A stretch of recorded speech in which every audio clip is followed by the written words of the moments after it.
So we got a chance to unbox the Pro and Pro Max iPhone 16, but what about the standard iPhone 16s, which in some ways seem more interesting this generation because they have most of what the Pro and Pro Max have, but at a more affordable price and arguably in colors that people are more excited for. Mo is definitely more excited for these colors right here. This one they're calling teal. Maybe this one's my favorite. I don't know. San Jose Sharks. This is Mo's favorite, which is called Ultramarine. And I think he likes it because it's called Ultramarine. It at least has to be part of it. And obviously we have the Plus and the standard size. They've rearranged the camera layout on the back. These devices do have quite a bit of wobble because of that camera layout. I'm gonna compare the wobble to the previous generation with the diagonal camera layout. We'll do a wobble comparison very soon. I was surprised that Apple gave the camera control functionality to the standard model, not just the Pro, because it kind of seems like a Pro feature in a way for them to differentiate, but they know more than I do. They got all kinds of data and market research. That is a beautiful color. Ultramarine. Yeah, they have all kinds of data to suggest where they need to be at from a price point perspective and which ones are gonna be their hot models and which features they should have in there. So we have camera control on the standard iPhone. This is a little bit lighter. There's no titanium here. We've got the aluminum frame finish on the back. I think it's pretty nice. I mean, definitely an iPhone. I'm pretty sure that's an iPhone.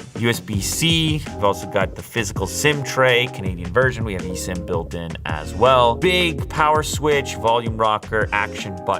Pretty nice package, starting at a lot less than the Pro model. The unboxing experience is identical as we carry on. Braided USB-C cable packed up in the origami style. And the good old SIM tool, unchanged for generations. Now, when it comes to comparing the 15 to the 16, good Lord, they are very, very similar. Very, very similar in form factor. Let's do that wobble test that I am so curious about. In the very corner, we're okay on the 15. As we move up the device, we increase our wobble.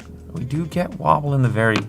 Oh, we get a double wobble. It's more wobbly. We get wobble here, wobble here, wobble here. Whatever. I mean, a lot of smartphones are wobbling at this point. It's a plague. It's a wobble plague. Of course, Google cares about these things. Shots fired. That's up to you to decide. All right, let's move on to the teal. See how it compares to the ultramarine. And this is the plus size iPhone 16 standard. Oh, I love it. Is it enough to persuade Mo to change his mind? Ultramarine versus teal. Teal is very nice. Teal is very nice. He says teal is very nice. Do we have previous gen plus? We do. And once again, we are extremely comparable. Wobble test on, oh, wobble test gets even worse. That one wobbles if you touch it. If you try to make it wobble, but when you place it down, it's no wobble. This one, you place it down and it just wobbles. See what I mean? It just wobbles when you just place it on the table. 15 sits there unless you aim to make it wobble. Okay, I'm going nuts here with this wobble thing. But if we go instead and compare to the new Pro models, we can see the scale difference there. Pro Max versus iPhone 16 and Pro 16 versus standard 16. You can also tell here that the non-Pro variant is slightly thinner, which is cool. I mean, it's slight, but it is there. This episode has been sponsored by ESR and their brand new iPhone 16 case. So let's start with the Tough case. Exceeds 7x military grade protection, foldable stash stand built in, designed to work with MagSafe. This is gonna be your super rugged option. You can see the MagSafe on the back, and we have a multi-layer setup. We have coverage on the power port, and of course we've also got access for camera control now. So this is what's called the foldable stash stand, and this obviously allows you to have a better viewing experience. Hybrid case with stash stand, clear color, halo lock magnetic case, stash stand, still get that functionality like that. Slightly less of a tank than the Tough case, but arguably more stylish. I also noticed that the stand changes color from a darker metallic to a silver. So next up we have the Soft case, satisfying texture, very soft. Still got our MagSafe built in, still have access to our camera control, a microfiber soft touch interior. They're actually stating that this one is 3x military grade protection as well, so similar protection level to the hybrid. The other thing about the stand is you can pick between a number of angles, depending on what's ideal. And then last up, we have their new ultra-tempered glass screen protectors. With their included applicator, you simply drop it into this jig, pull the tab, and the screen protector is installed perfectly. So let me know down in the comments if you're gonna pick up one of these new cases for your new iPhone 16 Pro or Pro Max. Would you go for the tough, the hybrid, or the soft? Okay, so I got them both booted up now. I have to admit that just handling the devices, the regular iPhone 16 is the most comfortable to hold. One-handed, two-handed, it's the thinnest, lightest, so I'm not too surprised by that. Now let's talk a little bit about the differences between the 16 and the 15. The display, it's identical. We now have the action button where the switch used to be, so we get to feel like we bought the Pro model even though we didn't. That's good. Apple Intelligence coming soon. Don't call it AI unless you're gonna say the whole thing. Apple Intelligence, they invented it. You didn't know it was never artificial. It was always Apple Intelligence, the most intelligent. Oh, we got the camera control functionality now. That wasn't on the previous generation. It's now capable of macro on that same camera, spatial photos and videos, and you're getting the latest generation photographic styles that come with that A18 chip. How about I give you a little improved battery life to the tune of 2 hours? MagSafe wireless charging has improved. It's faster now. This is looking a lot like the Pro spec sheet, except you don't have to pay as much. I think a lot of people are just gonna go with this one. Maybe not this color, because Mo and I both agree that in person, I think he used the term radioactive, which is maybe a little extreme. There's something off about this color in person. I don't know, to each their own, but the more I look at it, the more I'm like, teal. And I say it in that exact voice. I go like this, I go, teal, 128 gigabyte teal. They're like, sir, what is the matter with you?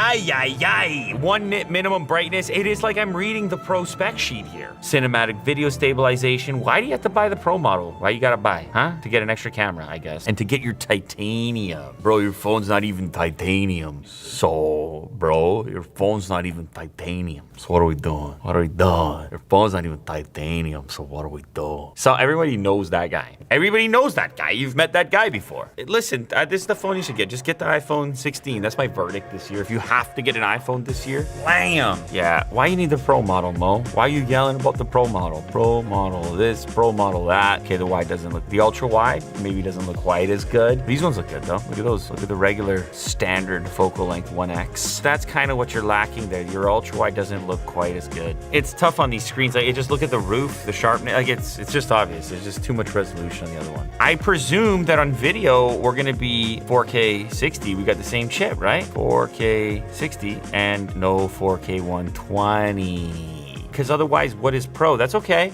Here is a video sample, 4K 60, and Mo changed his jersey. New Jersey. New Jersey. New Jersey. Oh, there we go. Modeling. Mo the model. This one is. Here we go. Oh, here we go. Yeah. Damn, dude. Sound good, eh? Jeez.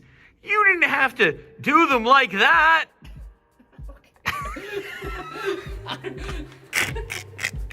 I'm titanium, bro. We quickly get in the camera. Bam, we're in. You can pause videos now. I don't know if you knew about that. You can like pause a video recording. It's a new feature. It's very useful. I use that feature. I'm happy about it. Continue the recording.